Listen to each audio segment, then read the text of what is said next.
Muy buenas noches, querida audiencia. Agradecemos su asistencia a todas las que tienen la oportunidad de conectarse vía Zoom, vía Facebook y YouTube. Hoy es un día especial. Cerramos esta semana que hemos rendido homenaje a nuestra mamá de Women CEO Perú y esta noche nos sentimos muy honrados de tener el placer de presentar a nuestra querida doctora Janet Marchena Arias. Ella es médico cirujano, especialista en ginecología y obstetricia, coordinadora general de la Unidad de la Mujer de las Clínicas AUNA. Trabaja en la Clínica Delgado. Con ustedes queda ella, doctora Janet, es de usted a partir de este momento la audiencia. Bienvenida. Muchas gracias, Vicky. Muchas gracias a todas las mujeres de Women CEO que el día de hoy se están uniendo a esta conversación, porque es una conversación en la que vamos a tratar de conversar un poco de salud, pero desde el punto de vista, más que nada, de la perspectiva de evitar una enfermedad, de prevenir o de identificarla en forma temprana. Y sin más que decir, empezaré a presentar mi pantalla con la finalidad de que podamos empezar nuestra conversación. ¿Qué vamos a conversar? Dijimos enfermedades más comunes en las mujeres. Y lógicamente me presento como ya me presentó Vicky exactamente, que, a ver, no quiere pasar un minuto, creo que voy a tener que empezar a compartir de nuevo esta otra pantalla. Vamos a ver, creo que ahí va. Ahora sí. Sin más que decir, Vicky ya me presentó, efectivamente soy médico cirujano, me gradué en la Universidad Nacional Mayor de San Marcos y mi especialidad también fue con mucho orgullo hecha en la Universidad Nacional Mayor de San Marcos. Debo decir que actualmente me considero una de las personas que trabaja en favor de la salud de la mujer con mayor ahínco, porque sí me parece muy, muy importante que nosotras podamos llevar adelante y empoderar a todas las mujeres para que puedan llevar adelante una vida saludable, productiva, y gran parte de esta vida productiva tiene mucho que ver con el hecho de que una mujer pueda estar con su salud a plenitud. ¿De qué decíamos íbamos a hablar? Íbamos a hablar de lo que son las enfermedades, permítanme disminuir esto para que no tengamos ninguna una parte de la pantalla que no se vea. Estamos conversando acerca de lo que son las enfermedades en el Perú. Y para saber, entrar un poquito en el tema, veamos lo que es la estructura de la población por edad, por sexo en el Perú. Y miremos cómo ha ido cambiando el tema. Miremos en el caso del año 1990, la estructura tenía casi una forma piramidal, en tanto que ahora nos estamos haciendo un poco de una base cada vez más pequeña y vamos aumentando en la edad media. En el caso de las mujeres, vamos aumentando en la edad media la cantidad de nosotros. Esta parte de lo que es hombres y mujeres, si nosotros siempre vemos, vamos a ir viendo que justamente es en esta edad en donde cada vez somos nosotras las mujeres las que nos encontramos en una mayor cantidad. ¿Y de qué se mueren los peruanos? ¿De qué se muere la gente en nuestro país?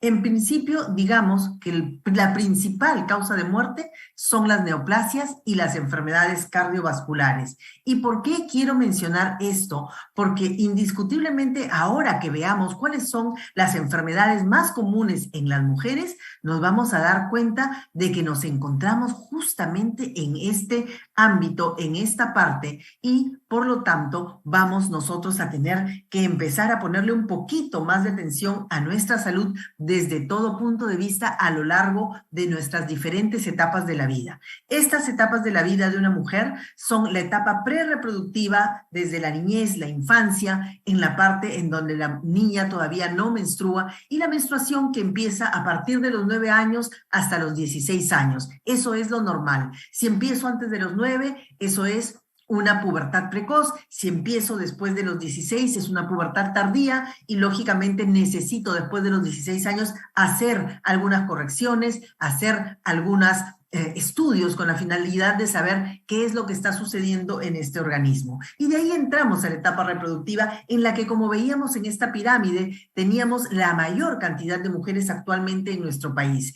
En esta etapa reproductiva y la etapa postreproductiva es donde nosotras las mujeres probablemente desarrollamos nuestras mayores capacidades, y es por eso que nosotros deberíamos tener la mayor importancia en estas enfermedades que se producen en este momento. Y sigamos mirando entonces, porque para saber de qué nos enfermamos, siempre miramos nosotros las estadísticas que nos envían el Instituto Nacional de Estadística en el Perú, el INEI. Entonces ellos nos mandan, por ejemplo, las causas de la mortalidad. Y en esta lámina les estoy compartiendo las causas de mortalidad infantil en el Perú. Y las primeras causas de mortalidad en las niñas estamos viendo que son las enfermedades del sistema respiratorio en principio, y en segundo lugar también las neoplasias y las enfermedades del sistema circulatorio. Evidentemente, esto ocupa casi la cuarta parte, el 25%, y son enfermedades completamente previsibles que necesitan una vacuna, que necesitan un poco más de mejoría en cuanto a la información y que no deberían darse en estos porcentajes tan altos. Veamos ahora, ya en una mujer en la etapa reproductiva o posreproductiva, cuáles son las enfermedades más comunes. En principio, digamos, la prevalencia de las enfermedades cardiovasculares. ¿Y cuándo empiezan las enfermedades cardiovasculares a ser importantes en una mujer? En la etapa de menopausia. ¿Por qué? Porque hasta el momento en que la mujer entra a la menopausia tiene un gran aliado que es el estrógeno. Y el estrógeno lo que va a hacer es mejorar nuestro metabolismo de los lípidos y vamos a tener una mejor cantidad, una mayor cantidad de colesterol bueno y una menor cantidad de colesterol malo. Entonces, esto nos va a permitir que nuestros índices cardiovasculares, que nuestras probabilidades de tener una enfermedad cardiovascular sean menores mientras no estamos en menopausia. Pero ¿qué sucede cuando yo llego a la menopausia? Una vez que entro en la menopausia, voy a disminuir estos valores de estrógeno y por lo tanto voy a tener cada vez una mayor posibilidad de sufrir un evento cardiovascular hasta igualarme incluso con los varones. Entonces, doctora, ¿esto qué significa? ¿Que sería bueno que siempre tengamos estrógenos? Dependiendo. Si los puedo utilizar, sería ideal que pudiéramos tener una terapia de reemplazo hormonal. Si no puedo utilizar estrógeno, entonces usaré otras alternativas, testosterona, alternativas naturales, en fin, cosas que nos permitan a las mujeres seguir conservando esta salud cardiovascular a lo largo del tiempo. ¿Y cuáles serían los síntomas más frecuentes que pudiera yo tener para poder identificar que necesito ir al cardiólogo, que necesito ir al endocrinólogo, que necesito llegar a un centro de salud en donde puedan atenderme y descartar estas enfermedades cardiovasculares? Los síntomas más frecuentes: dolor o molestias en el pecho, palpitaciones cardíacas, latidos cardíacos rápidos o irregulares. Acostúmbrense a conocer su pulso, acostúmbrense a tocarse el pulso en lugares más accesibles, aquí en la muñeca, el lugar más accesible aquí en el costado del cuello. ¿Para qué? Para poder nosotros acostumbrarnos a cuál es nuestro ritmo del corazón.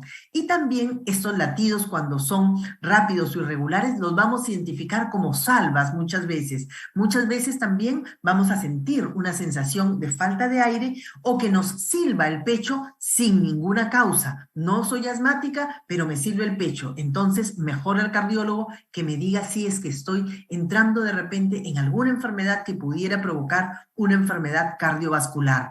Desmayos o estados cercanos al desmayo, de pronto me levanto y me siento mareada, aturdimiento, etcétera. Estas son aquellos signos que a mí me pueden decir premonitoriamente que puedo tener una enfermedad cardiovascular. ¿Y qué factores de riesgo? Esta es la Fundación EMIR, que nos habla de los factores de riesgo cardiovascular. Y, lógicamente, hay aquellos factores modificables que son parte de mi dieta, que son parte de mi forma de trabajo, etcétera, y aquellos factores no modificables. ¿Y por qué me interesó esta lámina? Porque aquí está la edad en que las mujeres en posmenopausia tenemos mayor posibilidad de desarrollar un evento cardiovascular, y que si es que hemos tenido un familiar, en el caso de una mujer de menos de 65 años o un varón menos de 55 años que haya tenido un infarto, un accidente cerebrovascular, entonces esos factores me van a poner a mí en mayor probabilidad de desarrollar un evento de esta naturaleza.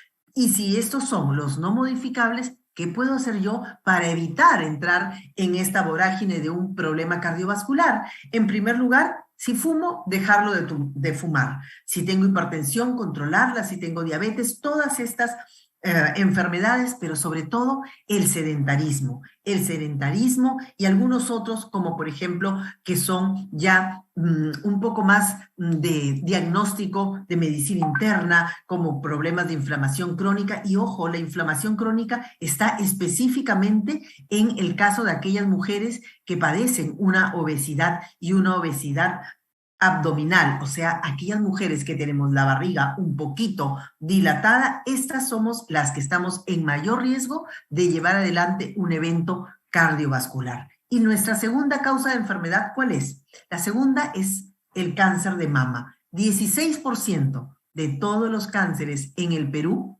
es un cáncer de mama.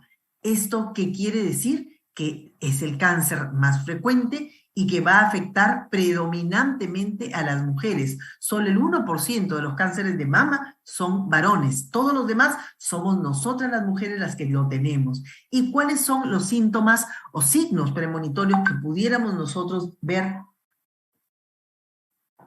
para un cáncer de mama? En primer lugar, y a lo que no deberíamos llegar, un bulto en la mama o en la axila debajo del brazo, el aumento del grosor o hinchazón de una parte de la mama. ¿Por qué no deberíamos llegar a esto? Porque significa entonces que el cáncer ya está avanzado. Cuando hay irritación o hundimientos en la piel de la mama, cuando la mama se pone como si fuera una cáscara de una naranja, eso significa que ya estamos avanzando en esta enfermedad. Un enrojecimiento o descamación en la zona del pezón o de la mama también nos está hablando de que ya esta enfermedad ha tenido un avance un poco mayor del que debiera. Y el hundimiento del pezón o el dolor en la zona también son los signos premonitorios de que pudiéramos estar enfrentados a una de estas enfermedades como es el cáncer de mama. Y esta lámina de laboratorio Roche la he traído no para decir que la incidencia está aumentando, ni mucho menos, pero bueno, si queremos mirarlo, mire lo que está en el año 2019, 199,000, y lo que para el 2030 se proyecta que 240,000 mujeres serán diagnosticadas de cáncer de mama en cada año. Lo importante y lo valioso de esta lámina es que el tiempo del diagnóstico y la tasa de supervivencia a 5 años. ¿A qué me refiero? Si encuentran un cáncer de mama en estadio 1, 99% de las mujeres va a sobrevivir 5 años o más. Si lo encuentro en el estadio 2, 93%. Y miren el punto de quiebre. Si ya es un estadio 3 en el que el cáncer afecta a la mama y a los ganglios, solo el 72% de mujeres sobrevivirá a los 5 años. Y si estamos ya en un estadio 4, donde el cáncer se ha propagado a otras partes distantes, es decir, si ya tengo metástasis, solo el 27% de pacientes va a sobrevivir 5 años o más. ¿Y cuál es lo doloroso en realidad para nosotros como médicos? Lo doloroso es que el cerca del 30 al 40% de los casos de cáncer de mama en América Latina se diagnostica en esta etapa, en la etapa donde ya hay estadio 4 metástasis y por lo tanto mi tasa de supervivencia va a ser bastante baja. ¿Y qué cosa es lo que nosotros deberíamos conocer? ¿Cuáles son aquellos factores que me incrementan a mí la posibilidad de padecer un cáncer de mama? Si tengo más de 18 años, no lo puedo cambiar. Si tengo una menstruación antes de los 12 años, tampoco lo puedo cambiar. Si tengo antecedentes familiares de cáncer de mama, sobre todo mamá o hermana, no hablemos de las abuelitas, de las tías, mamá o hermana, y sobre todo si el cáncer de este familiar empezó antes de los 50 años, ojo, es indispensable que yo tenga un muy buen seguimiento de la salud de esta glándula mamaria.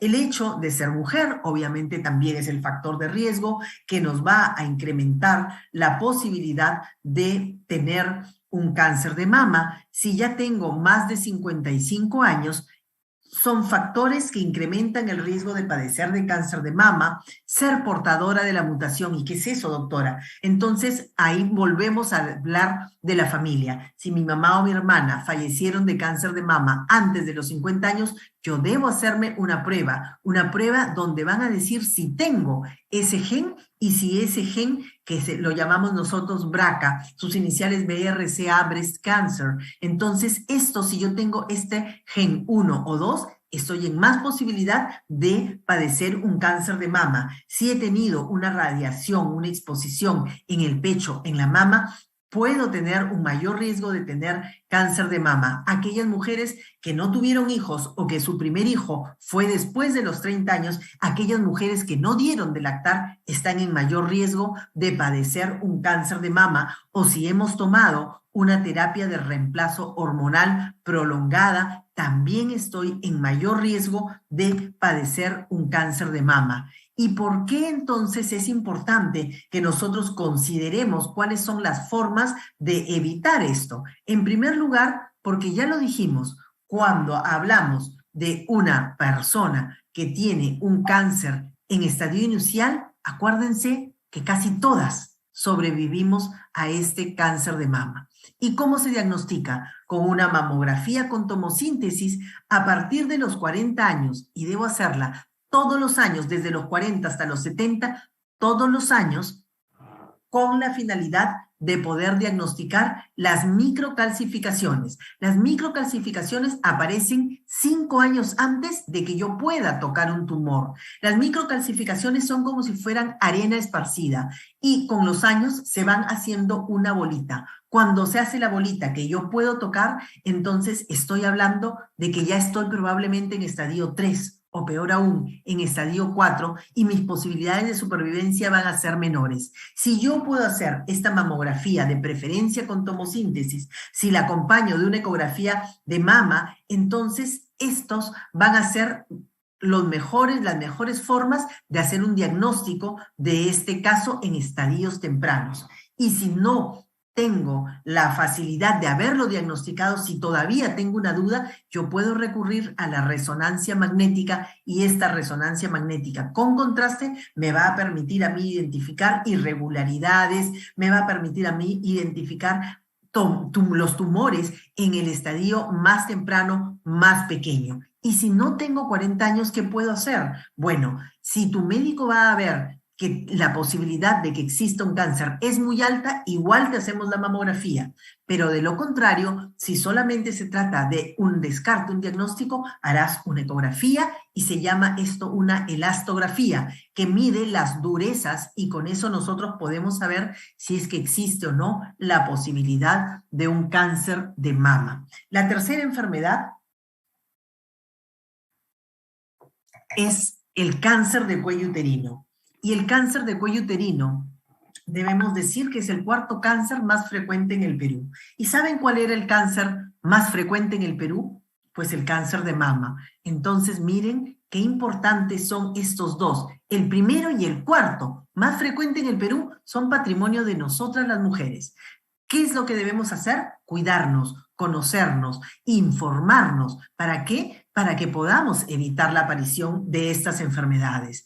En el caso del cáncer de cuello uterino, está relacionado a la contaminación por el papilomavirus, por sus siglas PBH. Pero existe una vacuna. O sea, doctora, ¿me estás diciendo que hay una vacuna contra el cáncer? Pues sí, porque el cáncer de cuello uterino está relacionado con los papilomas virus 16, 18, y estos papilomas virus se contagian mayormente por relaciones sexuales. Esta vacuna se debe poner a partir de los 9 años en las niñas, y hasta los 14 años solo necesitan 2 dosis. Si usted tiene más de 14 años, debe tener 3 dosis y puede colocarla hasta los 46 años. No es necesario que yo nunca haya tenido una relación sexual. Puedo tranquilamente haber tenido una relación sexual. Sin embargo, voy a tenerme que vacunar hasta los 46 años para evitar este tipo de enfermedades. ¿Y cómo puedo yo detectar un cáncer de cuello uterino? ¿Cómo puedo hacer para que no me dé un cáncer de cuello uterino? Pues el cáncer de cuello uterino se va a hacer el tamizaje con la prueba de Papa Nicolau. La prueba de Papa Nicolau, que es esa prueba en donde a través, si vemos a una mujer echada en esta lámina, vamos a observar que tenemos esta posibilidad de con un espéculo y con un aparatito que se llama especial, un citocepillo para la toma de la muestra, vamos a tomar la muestra de esta zona, que es la zona del cuello que está mirando hacia la vagina. Y en esta zona lo que vamos a encontrar son unas células llamadas coilocitos, son diferentes procesos de displasia que van a ser los que nos llamen la atención para poder hacer una segunda prueba en la cual nosotros identificamos si hay o no un papilomavirus, y si hay un papilomavirus de los más agresivos, decíamos 16, 18, 31, 33, en fin, existe toda una prueba que podemos hacer para identificar si la mujer está con mayor probabilidad de llevar adelante un cáncer de cuello uterino. Y si debemos hacer después, al identificar un papilomavirus, una colposcopía, y si el médico así lo requiere, debe hacer también una biopsia. Las colposcopías, nosotros los ginecólogos generales las podemos hacer, claro que sí, pero si en realidad tenemos una sospecha, lo ideal es que la haga un ginecólogo oncólogo para que él pueda tomar la muestra del lugar más representativo y podamos llevar adelante un mejor diagnóstico y darle así a la mujer una mejor chance, una mejor posibilidad de poder evitar el fallecimiento por este tipo de cáncer. Y vamos a tener como prevención la educación sexual, porque si nosotros no educamos a nuestras mujeres en el uso del preservativo, si nosotros no educamos a nuestras mujeres en la colocación de la ampolla, en el respeto que se debe tener hacia su propio cuerpo, hacia su propia sanidad, en realidad no estamos haciendo sino una prevención muy pobre. La prevención debe ir por el hecho de que las mujeres deben saber que la forma de contagio es a través de la vida sexual. Y esto deberíamos entonces nosotros decirle a todas nuestras mujeres que puedan llevar adelante las relaciones de la manera más saludable, protegiéndose con un preservativo.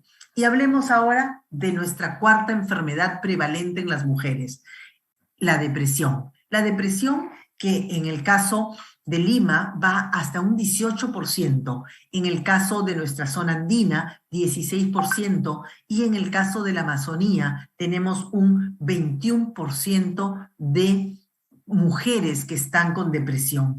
Estas y otras enfermedades mentales que no son atendidas y una gran cantidad de sentimientos negativos que van a tener, dan como resultado que en un mes 1% de las mujeres de Lima metropolitana hagan algún intento de suicidio, un poco menos en la zona andina y menos también en la selva de nuestro país. Sin embargo, todos estos eventos relacionados a violencia, frustración y exposición a la pobreza hacen muchas veces que las mujeres lleven una depresión crónica y una depresión que no las están tratando.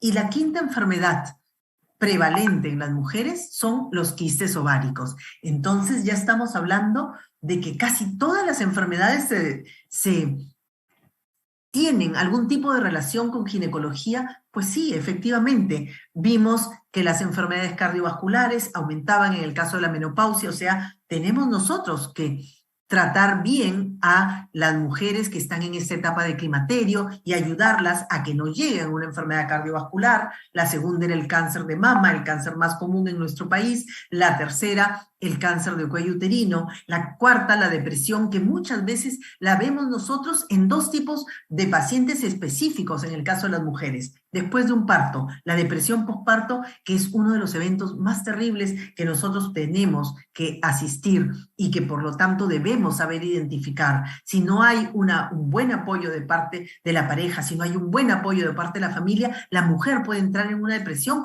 justo después de haber dado vida, y esto muchas veces va a conllevar a que nieguen la lactancia, a que nieguen el contacto con la criatura, y lógicamente va a deteriorar aún más el entorno familiar. Y la quinta enfermedad, los quistes de ovario. Los quistes de ovario que son patrimonio de nosotros los ginecólogos, son tumoraciones completamente benignas y que la evaluación va a ser a través de un examen tan sencillo como es la ecografía. Una ecografía que puede ser hecha por vía transvaginal si ya tuve una relación sexual o que puede ser hecha por vía pélvica si es que nunca he tenido una relación sexual. Si es que nosotros identificamos algunos problemas en los quistes que suelen ser benignos, como por ejemplo, ¿cuál?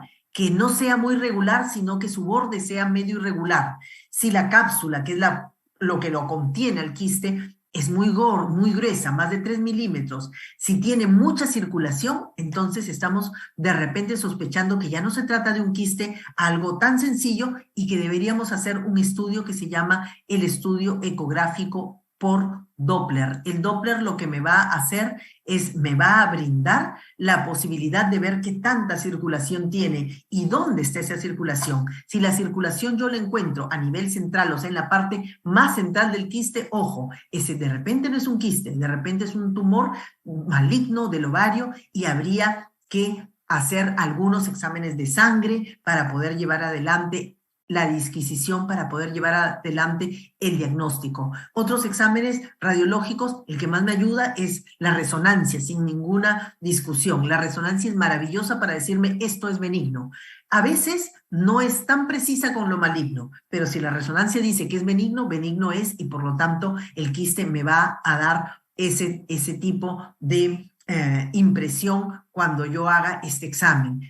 Pero es la ecografía lo que nosotros usamos mayormente, porque la ecografía es la que nos va a dar estas características que yo les estaba mencionando. Aquellos que miden más de 6 centímetros tendrán que ser sometidos a una cirugía. ¿Y cuáles son los síntomas de los quistes ováricos? Los síntomas de los quistes ováricos, por ejemplo, es una menstruación irregular, dolor tipo peso en la parte inferior baja de nuestro vientre, dispareunia, que es el dolor durante las relaciones sexuales, sensibilidad a nivel de las mamas y dificultad también para el momento de la micción. Si en la ecografía los quistes son mixtos, habíamos mencionado, tienen más de 5 centímetros, tienen un contenido denso o imágenes sólidas al interior, en estos casos nosotros estaríamos sospechando de que no se trata de un quiste, sino de una enfermedad un poco diferente. Si la circulación está aumentada, debemos también hacer exámenes de sangre, que son los marcadores tumorales, para poder saber si existe o no posibilidad de que esto sea un cáncer. Uno de los quistes más frecuentes que existen en la actualidad son los de endometriosis. La endometriosis, que viene a ser el tejido que debía estar solo en la cavidad del útero, que se va hacia otros lados, predominantemente al ovario. Y vamos a tener que nosotros descartar que exista esta endometriosis por muchas veces los síntomas, el más frecuente de ellos, el dolor durante la menstruación. Debemos evaluar en qué momento ha aparecido el quiste. Un quiste que aparece en las edades tempranas de la vida, en la adolescencia, no me molesta, no me llama la atención, no me pone sobre aviso. Un quiste que tenga la aparición en la parte tardía, cercana a la menopausia, ahí sí yo debo tener todo el cuidado y debo hacer un seguimiento cada cierto número de meses, cada 3 o 6 meses, para poder saber que efectivamente se trata de algo completamente benigno. Y los diagnósticos a través de la ecografía, como decíamos, transvaginales o pélvicas. La siguiente enfermedad prevalente en las mujeres, también patrimonio nuestro, las infecciones de la vía urinaria. 50 a 60% de las mujeres alguna vez en su vida van a tener una infección urinaria. ¿Cuáles son los síntomas? Disuria, dolor al momento de orinar, polaquiuria, ganas de orinar a cada rato y orino de a poquitos, o tenesmo vesical, que es que en el momento de yo querer miccionar termino y me da la sensación de que quiero seguir miccionando. Afecta mucho a las mujeres jóvenes. Muchas veces vemos nosotros que aparecen casos de cistitis en el caso de aquellas mujeres que tienen después de una relación sexual, la famosa cistitis de la luna de miel, cuando han tenido encuentros sexuales muy frecuentes, muy seguidos, muy prolongados, y en algunos casos podemos decir nosotros que van a complicarse complicando los órganos a distancia. En el caso de una sepsis, podemos decir, por ejemplo, que hablaríamos de una infección urinaria que ha llegado a una pielonefritis, que es la infección del riñón, y que finalmente se ha convertido en una sepsis. Vemos también que debemos tener cuidado en aquellas pacientes que tienen alguna enfermedad concomitante. ¿A qué me refiero con una enfermedad concomitante? Me refiero, por ejemplo, a una mujer que es diabética. Una mujer diabética debería tener mucho más cuidado en el caso de una infección urinaria. ¿Y cuál es la forma de prevenir una infección urinaria? Tomar líquidos abundantes, de preferencia líquidos claros, evitar dilatar la micción. Muchas veces que estoy trabajando y ahora con la pandemia cada vez está peor. Me siento en la computadora y no dejo de trabajar, y como estoy casi todo el tiempo frente a un interlocutor, a una computadora, etcétera, en estos casos yo lo que voy a ver y lo que voy a observar es que va a existir mayor prevalencia de infecciones urinarias en aquellas mujeres que se aguantan la orina. Debemos tener una limpieza prolija de los genitales. De preferencia, usen un jabón que tenga ácido láctico. Y este jabón, máximo 2 veces al día. No pensemos que el exceso de limpieza va a ser mejor. Todo lo contrario, porque barre la flora microbiana, que es lo que llamamos nosotros microbiota o microbioma, y que son las defensas naturales de mi cuerpo que van a eliminar a los microbios malos. Vienen a ser mi ejército de microbios buenos que debo yo siempre tener. Y si tengo síntomas, disuria, polaquiuria, tenesmo, lo que habíamos mencionado, entonces hay que realizar un urocultivo. Y si yo tengo más de 3 infecciones urinarias en un año, debería realizar otros exámenes, como cuáles, por ejemplo, debería realizar una ecografía de las vías urinarias para descartar que tenga piedritas en las vías urinarias, las famosas litiasis urinarias, para descartar que tenga un pólipo, para descartar que tenga alguna anomalía a nivel renal que me puede estar provocando estas infecciones tan repetidas. La siguiente enfermedad prevalente es la osteoporosis. Y la osteoporosis viene a ser una enfermedad que se caracteriza por la disminución de la masa de hueso, que va a hacer que el hueso finalmente se vuelva frágil, quebradizo. Y esto va a tener factores de riesgo muy específicos. La edad. Si yo ya voy más allá de los 50 años, si ya estoy en la menopausia, voy a tener mayor riesgo de hacer una osteoporosis. Si he usado corticoides, por ejemplo, pacientes asmáticas que han tenido corticoides durante mucho tiempo, pacientes alérgicas que usan corticoides durante mucho tiempo, mujeres que ya están en menopausia o que ya tuvieron una menopausia prematura antes de los 40 años, se llama menopausia prematura, un hipotiroidismo, una insuficiencia renal. Todos estos motivos son para que uno pueda tener estos huesos frágiles, deterioro de la arquitectura ósea y posibilidad de tener una fractura. ¿Cómo sé si tengo una osteoporosis? Aparte de tener los factores de riesgo, la prueba es la densitometría ósea corporal. Esta densitometría me va a medir los niveles de calcio en mi hueso y me va a decir si estoy camino a la osteoporosis o si ya definitivamente tengo una osteoporosis. Unas palabras solamente para unas cuantas enfermedades finales, antes de pasar de repente a una ronda de preguntas, es para hablar acerca de lo que es la infertilidad. 15 de cada 100 parejas en el Perú tiene un problema para llevar adelante un embarazo. Si yo tengo más de 35 años, debería estar pensando en hacer una evaluación para ver si es que tengo o no posibilidades de llevar adelante una procreación saludable y sin ayuda. Y los factores de riesgo, decíamos, aparte de la edad, haber tenido anteriormente un embarazo ectópico, haber tenido enfermedades pélvicas inflamatorias, esos descensos repetidos, endometriosis, lo que habíamos mencionado, esos quistes, las endometriosis, si es que he tenido dolores durante la menstruación, si es que he tenido una poliquistosis ovárica, todas estas cosas me van a dar a mí un factor de riesgo para tener un problema de fertilidad. Y la evaluación es que debemos nosotros acudir en el momento que tengamos más de 6 meses buscando un bebé.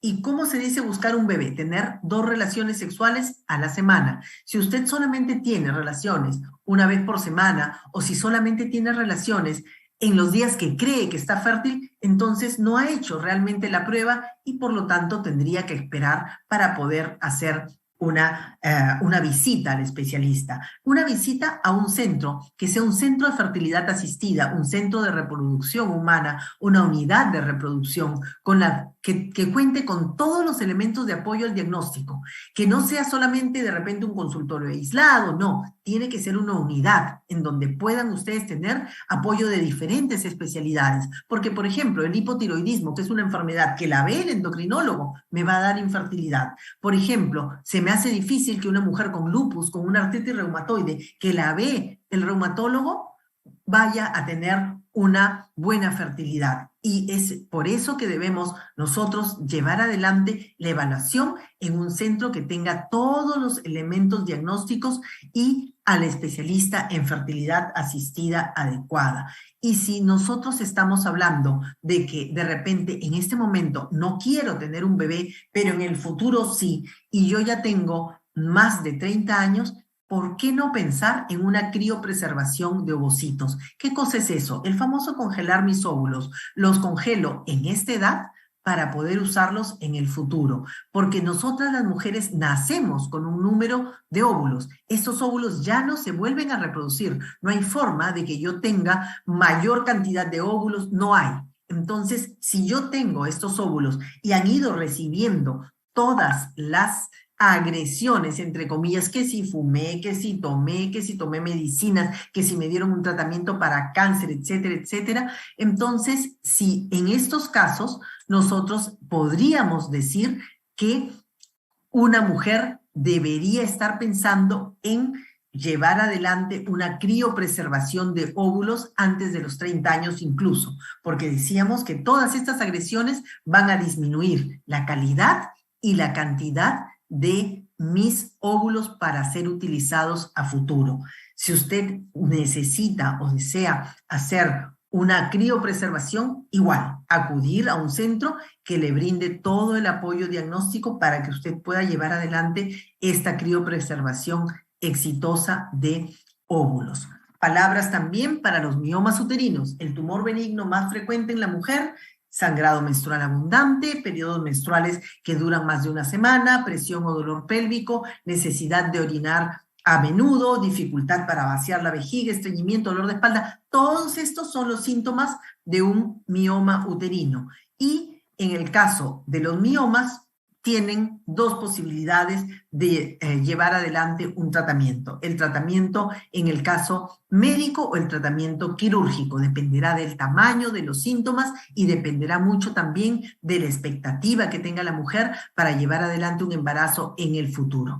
Unas palabras también para la vaginitis, que es la infección más frecuente por 3 tipos de microorganismos, las cándidas, que son los hongos, las tricomonas, que es un parásito, y la Gardnerella, que es una bacteria. Estos 3 tipos de microorganismos van a llevar adelante unos síntomas tales como picazón, prurito en la zona de los genitales, ardor al momento de la micción, un flujo vaginal, algunas veces con mal olor abundante, algunas veces no tienen mal olor, hay dolor durante la relación sexual y si nosotros no le hacemos caso o solamente me pongo de repente unos ovulitos y nada más y no le hago un seguimiento a esas infecciones vaginales, puedo llegar a derivar en una enfermedad inflamatoria pélvica que va a derivar en lo que hace un momento conversábamos, que era la infertilidad. Entonces, no hay nada que sea pequeño y las formas de evitar esta infección tan frecuente en la mujer es evitar baños en bañeras o jacuzzis, evitar agentes irritantes, muchas veces nos ponemos desodorantes, perfumes en la zona, no es la mejor de las conductas llevar adelante este tipo de agentes irritantes, hay que secarse de adelante hacia atrás después de acudir al baño a realizar deposiciones, evitando lavados vaginales. Hay muchísimas mujeres que me dicen, pero doctora, a mí me han dicho que me tengo que hacer mi lavado interno. Lavado interno no. Lavado solamente es externo. Dijimos hace un momento, mantener relaciones sexuales seguras, el uso del preservativo y llevar adelante la ropa de interior de algodón, evitando el uso de antibióticos, puesto que el uso de antibióticos va a eliminar a todo ese batallón de microbios buenos que me protegía a mí de una infección vaginal, y también evitar el uso de ropa ceñida o húmeda y el control de los cambios hormonales, porque hay muchas más vaginitis cuando una mujer está, por ejemplo, en estado de menopausia. ¿Por qué? Porque ya no tenemos la lubricación necesaria y nuestras defensas también van a ser menores. Entonces, solo si yo necesito de verdad tomar un antibiótico, lo haré. Si no, evidentemente no hay que estar ingiriendo medicamentos que pudieran llevar adelante una alteración de nuestras defensas vaginales. Y la menopausia a la que todas las mujeres nos encaminamos, lo normal que llegue entre los 40 y los 52 años. Antes, una menopausia prematura, después una menopausia tardía que me puede hacer pensar en un cáncer de endometrio, en un cáncer de mama a futuro, y una menopausia temprana que me puede hacer pensar en una osteoporosis y también en el deterioro cognitivo que muchas veces se relaciona cuando hay una menopausia prematura. ¿Qué viene con la menopausia? Lo más común, el calor, el bochorno. Esos son los famosos síntomas vasomotores. Me despierto en la noche con el bochorno, tengo que abrir la ventana, tengo que echarme aire, tengo que sacarme las frazadas, etcétera. La sequedad vaginal, que hace muchas veces que las relaciones íntimas sean imposibles, porque hay mucho dolor, hay mucha incomodidad, y la mujer cada vez empieza a rechazar un poco más estas relaciones de pareja, porque obviamente siente dolor, siente incomodidad. Cambios de humor, cambios en el patrón de sueño, muchas veces tenemos insomnio. La dificultad no es para conciliar el sueño, y ahí cometemos el error muchas veces de me voy a tomar una pastilla para dormir. No, porque la dificultad no es para conciliar el sueño, la dificultad es para mantenerlo. Entonces hay algunas cosas, como por ejemplo la melatonina, que es un compuesto natural, que son ideales para las mujeres en esta etapa, y Además, la melatonina, por ejemplo, es un antioxidante, y al ser un antioxidante vamos a tener la posibilidad de que nos ayude también a atravesar toda esta etapa de menopausia de la mejor manera posible. Disminución del líbido. Indiscutiblemente, el ovario produce no solo el estrógeno, sino también la testosterona, y la testosterona es la responsable del líbido en todos los seres humanos, hombres y mujeres. Y si una mujer no tiene ya un funcionamiento ovárico, ya no va a tener una buena cantidad de testosterona. La otra cantidad que la produce la glándula suprarrenal es muy poquito, y muchas veces lo que va a hacer es que, además de la sequedad, de la incomodidad, encima tampoco tiene un deseo sexual, y eso va a deteriorar cada vez más la relación de una pareja. Enfermedades que son consecuencia de una menopausia, enfermedades como son las enfermedades cardiovasculares y la osteoporosis, que ya habíamos mencionado hace unos momentos. ¿Y qué debemos hacer en esta etapa entre los 40 y más allá de los 40? En principio, nuestros exámenes hormonales. Busquen ginecólogos que estén comprometidos con longevidad saludable, busquen ginecólogos que estén comprometidos con lo que es una nueva visión de lo que es la salud femenina, no solamente para darles hormonas, no solamente para decirle que necesita usted de repente utilizar algo para la osteoporosis, sino para que desde los 40 le estén haciendo un seguimiento adecuado que no permita que lleguen a esos extremos. Y finalmente, no se olviden de la evaluación anual. La evaluación anual, dijimos, por ejemplo, la mamografía entre los 40 y los 70, todos los años, junto con una ecografía de mama, la densitometría ósea a partir de los 50, y si ya se me fue la regla a los 42, 43, a los 2 o 3 años después de haber entrado en menopausia, debo hacer una densitometría ósea. Y por qué no también valorar mis valores de hormonas tiroideas, que bajan mucho en la menopausia en una mujer y me llevan al hipotiroidismo, que me da piel seca, que se me cae el pelo, que se me rompen las uñas, y yo asumo de que todo es por la menopausia, cuando en realidad, corrigiendo mis valores de tiroides, voy a llevar adelante una vida mucho más saludable. Y con estas últimas recomendaciones ya doy por terminada la charla. Si es que alguno de ustedes desea hacer alguna pregunta, han dejado, me parece, alguna pregunta en el chat, y las voy a leer. Si es que alguien desea hacer alguna otra pregunta, con todo gusto estamos gustosas de poder llevar adelante la respuesta. Nos han dejado algunas preguntas en el chat y por más cuidados que una tenga, ¿por qué es tan reiterante? ¿Hay alguna condición física en particular? Esta pregunta la deben haber hecho en el momento de que hablábamos de la depresión de repente, si es que a eso se referían. Me refiero a la infección urinaria. ¿Alguna condición física en particular? Acá me han puesto, me refiero a la infección urinaria. La condición física podría ser el hecho de tener alguna alteración a nivel de la conformación de nuestras vías urinarias. Por ejemplo, hay personas, el útero es, el riñón es como si fuera un haba, y de ahí sale algo que nosotros le llamamos el sistema pielocalicial, que es un conducto que va al uréter y de ahí a la vejiga.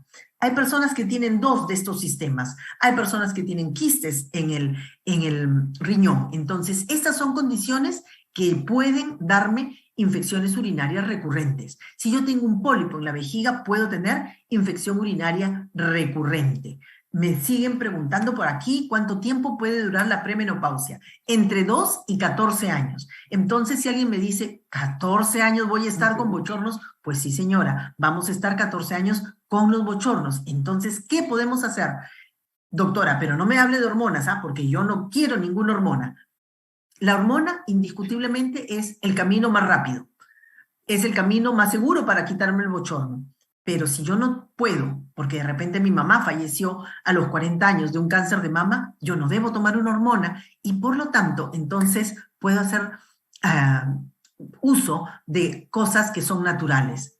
Si no puedo usar el estrógeno, ¿de repente puedo usar testosterona? Claro que sí. Hay testosterona que se pone en pellets. De repente alguno de ustedes ha escuchado hablar de los chips, los famosos chips, el Rahub chip, etcétera, que son pellets de testosterona que se colocan debajo de la piel de la nalga y que lógicamente vamos a tener que hacer primero una evaluación a ver si de verdad la necesitas, a ver si de verdad voy a solucionar tu problema o peor aún, o que voy a poner más problemas a tu vida utilizándolo. Entonces, la idea es, con una evaluación, si lo necesitas, entonces podemos utilizar un chip de testosterona o podemos utilizar progesterona, que es la hormona precursora de muchas otras hormonas y que me van a dar un equilibrio hormonal muy bueno a lo largo de la menopausia.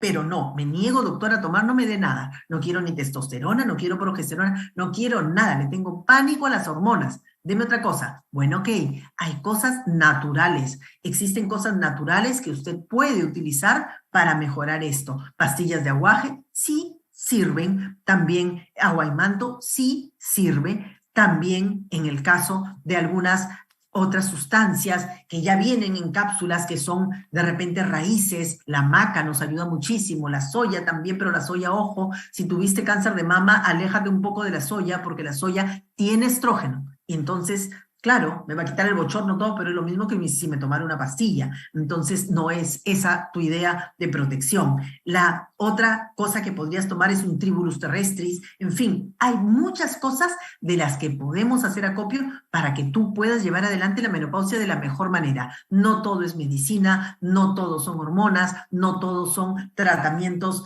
caros, específicos. No, hay muchas cosas que nosotros podemos ayudar para que pueda llevar adelante una menopausia saludable. ¿Sirven los chips? Bueno, algunas personas dicen que les cambió la vida. ¿Por qué? Porque el chip tiene testosterona y la testosterona, les voy a decir más o menos qué es lo que hace. Por ejemplo, da energía, da también la posibilidad de tener un mejor descanso, un mejor sueño. La testosterona mejora la memoria, mejora la capacidad de concentración, mejora la musculatura, entonces tienes más ganas o más fuerza para hacer ejercicio y no engordar. Disminuye también el metabolismo hacia la grasa y por lo tanto te ayuda también a adelgazar. La testosterona te da líbido. Entonces, una mujer con más energía hace sus ejercicios, tiene mejor líbido, llega con mayor ánimo a casa. Obviamente le estamos cambiando la vida. ¿Son útiles? Son útiles. Si los puedes usar, genial. Si necesitas usarlo, genial. No puede un chip. De repente hay otra cosa similar. Sí, las cremas de testosterona que se ponen sobre la piel. El único problema es que te lo tienes que poner todos los días, esperar a que se sequen y todo lo demás. Pero indiscutiblemente que hay muchísimas opciones para que nosotros podamos llevar adelante una vida saludable y segura durante esta etapa de menopausia. ¿Y hay tratamientos naturales para la sequedad vaginal? Me preguntan. Sí, claro que sí. Para la sequedad vaginal tenemos, por ejemplo, el ácido hialurónico. Podemos inyectar ácido hialurónico. ¿Y qué más natural que algo que venga de tu cuerpo? Podemos hacer plasma rico en plaquetas en vagina. Dura un buen tiempo y vas a estar 6 a 9 meses tranquila, sin mucha sequedad, cada vez más humectada en esta zona. Entonces, es importante que puedas tú conversar con una persona que te pueda guiar bien en estos temas, que te pueda dar una buena atención ginecológica, que pueda darte entonces una longevidad verdaderamente saludable y provechosa. No solo quiero más años, quiero más vida para esos años, no solamente más años para mi vida. No sé, Vicky, si es que tienen alguna otra pregunta. Doctora, no hay pregunta, pero está súper excelente su ponencia. Yo creo que todas hemos quedado todas sorprendidas y de repente como un cuestionario mental de preguntas, todo lo que verdaderamente muchas veces desconocemos y que verdaderamente pues ahora hay muchos cambios, hay tantas novedades, nos ha enriquecido la charla, ¿no? Las mujeres, es cierto, necesitamos tener una calidad de vida, vivir bien, tranquilas, cómodas, ¿no? Y bueno, hay etapas que nos toca vivir y hay que saberlas manejar, pero con el especialista correcto, ¿no? Entonces, en verdad, cuando yo escuché hace como 4 años eso de los chips, me parecía tan increíble, decía, ¿cómo es esto? ¿No? Hasta me pusieron el video para que lo vea y no lo podía creer, ¿no? Entonces decía, ¿qué más? Yo todavía pregunté, ¿y si uno pasa el aeropuerto va a sonar? No, decía, no pasa nada. Pero qué Claro. bien, ¿no? Sumamente agradecida porque uno desconoce muchas cosas que existen, ¿no? Uno cuando en verdad quiere tener una vida, sobre todo tranquila, ¿no? Busca las soluciones correctas.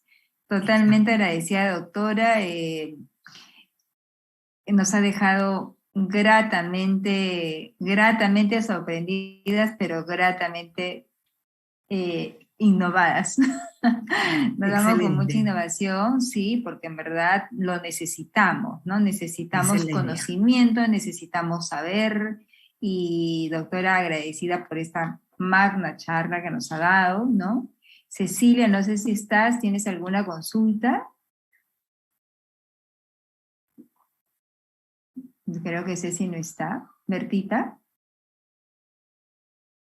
Hay una pregunta en el Facebook, no sé si la doctora podrá responderla. No, como yo no para... puedo leer nada, no sé si la doctora... Si alguien tiene las preguntas en el Facebook, voy a tratar de léelas. recuperarla un ratito, por favor. Ajá, me la lees y con todo gusto en este momento la contestamos, ¿no? Ya, dice, la osteoporosis también puede ser un tema hereditario. ¿Se pueden tomar suplementos a partir de los 50 para evitarlos? Exactamente, la osteoporosis también puede ser un tema hereditario. Si mi mamá tiene osteoporosis y la ha tenido antes de los 50 años, entonces yo debería utilizar calcio, debería utilizar vitamina D, y la vitamina D, por si acaso, ya estamos a punto de considerarla una hormona, porque tiene diversas acciones que van a mejorar el metabolismo de una persona. Entonces, usar vitamina D en una cantidad de 2.000 unidades diarias sería ideal. Y si no quiero utilizar en pastillas, doctora, ¿qué tengo que hacer? Bueno, exposición al sol, pero no se expongan al sol como dicen, ¿no? Vamos vestidas como un ninja y con la cara de Gasparín, porque nos hemos puesto todo, porque no nos gusta que nos caiga el sol, porque si no nos salen manchas y todo lo demás. Pero ahí no absorbo nada, por las puras. Salgan a que el sol acaricie sus cuerpos, salgan con mangas cortas, con shorts, y bueno, ok, bloqueador en el rostro, para que el rostro permanezca lindo, pero salgan a recibir el sol, que el sol es fuente de vida, que el sol es fuente de energía y que es fuente de vitamina D, y vamos a tener la mejor posibilidad de que evitemos entonces estos problemas de osteoporosis. Evitamos también osteoporosis haciendo ejercicio. El ejercicio es importantísimo. Si una persona hace ejercicio 30 minutos al día, todos los días, deja el estado de sedentarismo. Y al dejar el estado de sedentarismo, entonces podemos tranquilamente poder visualizar los cambios que se dan a nivel de mi metabolismo. El metabolismo en el cual ya no concentro grasa, ya no concentro azúcares, ya no me caramelizo. Esa es una palabra que se las dejo para que de aquí a un tiempo la van a seguir escuchando. Se llama la glicación. La glicación, ¿qué cosa es? No le encontramos ninguna otra forma de decir la caramelización. ¿Qué cosa es eso? Que todas nuestras proteínas se rodean como las manzanas de caramelo y ya no sirven para nada. Entonces, si esa proteína era la constituyente de una célula cerebral, ojo, ¿qué va a empezar? El deterioro cognitivo. Si esa proteína era la constituyente de las células hepáticas, voy a empezar a tener problemas de metabolismo, voy a empezar a tener problemas de intoxicación. Por eso es que ahora esas dietas que dicen detox, esas dietas, esos ayunos intermitentes, sí son importantes. ¿Por qué? Porque nuestro organismo ha sido atacado por muchas cosas. Cuando yo como ahora un huevo, no como el huevo que comía mi abuela, que era un huevo de corral, que era un huevo saludable, que la gallina le daban maíz y comía maíz y era lo que me daba. No, ahora yo como harina de pescado, etcétera, o algunos de los componentes que incluso dicen que hasta tienen plástico. ¿Por qué? Porque son criados como en batallón, ¿no? Y lógicamente en la idea de hacerlos engordar antes, les inyectan vitaminas, les inyectan estrógenos, les inyectan, en fin, cualquier cosa. Nuestra comida ya no es tan saludable como era antes. Y ya la verdad que hay que tener mucho más conciencia de en dónde compramos nuestras cosas y qué cosa es lo que estamos dispuestas nosotros a tener. Vamos a tener que regresar a la época del huerto. Y bueno, miremos nuestros techos, en los cuales deberíamos nosotros andar poniendo nuestros tomates, nuestras lechugas, para que sean cosas que no les puse un pesticida, que no les puse nada que pueda deteriorar y cambiar incluso el ADN de estos elementos. Y al cambiar el ADN de un ser vivo, este puede también cambiar mi ADN y hacerme más propensa a tumores, etc. Entonces, bueno, entre tantas cosas que hay por conversar y que hay por mencionar, diríamos que tratemos también de llevar cada vez una dieta más saludable, más paisaje y menos góndola, o sea, más cosas naturales y menos cosas que estén metidas dentro de una bolsita. Ay, doctora, qué linda frase, más paisaje y menos góndola, me encantó. Y la verdad el ayuno, bueno, es bueno, muy bueno para todo, bueno para la salud mental, para reflexionar, para ser mejores seres humanos, etcétera, ¿no? Eso ayuda mucho. La felicito, doctora. Me queda solamente felicitarle y le cedo el micrófono a Cecilia para que también nos dé sus palabras. Doctora, muchas gracias. Bueno, gracias Vicky, gracias doctora Janet. En realidad estamos cerrando, como decía al inicio, con broche de oro porque tenemos que ser conscientes de nuestra salud y de cuidarnos, ¿no? Hemos visto todos estos días desde la perspectiva nutricional, como la endocrinología nos dice y nos va alertando de una serie de señales que nuestro cuerpo está mostrándonos en torno a nuestra salud, ¿no? Y a veces lo pasamos por alto y vamos complicando más la situación a algo que a veces es irreversible. Luego vimos un mensaje potente de Miriam Morote hablándonos de liberar, ¿no?, una serie de concepciones, puntos de vista, digamos, roles que a veces asumimos, excesivas sobrecargas de responsabilidades, de autoexigencias, ¿no? Si bien terminó con una frase muy aleccionadora, es decir, que si uno sufría el síndrome de la impostora, que tanto de la madre impostora, pues, uno lograba ciertos niveles de éxito en la vida, bueno, pero el precio era bien alto, ¿no? Por la gran carga que había de por medio hacia uno y sobre todo también hacia el entorno. Y continuamos hablando sobre cómo nos afecta también en su momento la maternidad, ¿no? Todos los dilemas que tenemos frente a la maternidad, cómo afrontarlos para tener una vida sana, estable y sobre todo con buena disposición de disfrutar la vida, que creo que de eso se trata. Bueno, y hoy nos ha dado, pues, nos ha abierto los ojos ante una serie de situaciones que vivimos las mujeres en la medida que vamos cada vez madurando más y nuestro cuerpo también va teniendo una serie de cambios importantes y bueno, tenemos que ser conscientes de ellos, saberlos reconocer y los chequeos anuales, ¿no? Permanentes, es parte del acto de responsabilidad que tenemos que tener todas. Que sí, aquí ya no vamos a hablar de todas y todos. Esta ha sido una semana dirigida a la Mamá Women CEO. Yo estoy muy agradecida por todas aquellas que nos han seguido, ¿no? O que de alguna manera han estado participando en algunas sesiones, en particular respecto a otras. Ha sido pensada por el Comité de Leadership, bien dirige Vicky Cruz, pensando en todas nosotras y en aquellos temas que nos pueden interesar, ¿no? En el contexto que estemos.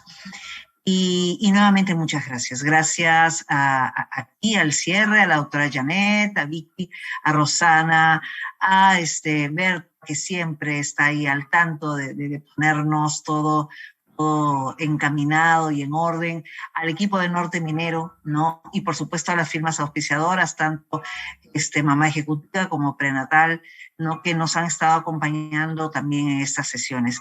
Muchísimas gracias. Bueno, para las miembros de Women CEO, recordarles que mañana cerramos esta semana intensa con nuestro Town Hall de incorporación y bienvenida de nuevas asociadas. Ahí es el evento de nuestra querida Rosanita Galecio, que ahí nos dará la apertura, el cariño, el mensaje aleccionador de lo que significan estos días y sobre todo la bienvenida a nuevas, a casi 16, 17 nuevas asociadas en estos últimos 4 meses, ¿no?